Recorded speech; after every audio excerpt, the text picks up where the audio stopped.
Hola Francisco, feliz Brazil তোমরা ভারতের বিপক্ষে ম্যাচটি খেলো না। তাদের মন মানসিকতা একদম ভালো না। তাদের দেশে গিয়ে আমি সর্বোচ্চ অপমানিত হয়েছি। তাদের মতো খারাপ দেশ আর পৃথিবীতে একটাও নেই আমার মনে হয়। তবে বাংলাদেশের বিপক্ষে খেললে তোমরা সত্যি অপমান হবে না, প্রশংসায় বাসবে। বাংলাদেশে তোমাদের অনেক ফ্রেন্ড রয়েছে।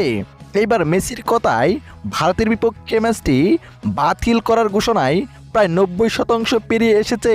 প্রিয় দর্শক, ভারতের বিপক্ষে একটি প্রীতি ম্যাচ খেলার কথা ব্রাজিলের। তবে ব্রাজিলের 5 সদস্যের টিম এসে ভারতের কলকাতার মাঠটি পছন্দ করেনি।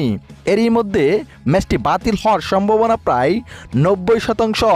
তাই তো লিওনেল মেসি তার সত্যটা আরও একবার প্রকাশ করলেন।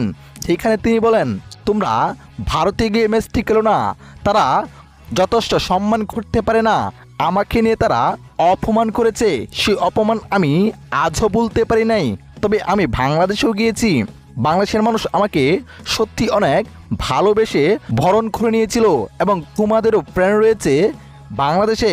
আশা করি তোমরা বাংলাদেশের বিপক্ষে ম্যাচটি খেললে অপমান হবে না, প্রশংসায় বাসবে এবং তোমাদের অনেক সুনাম হবে।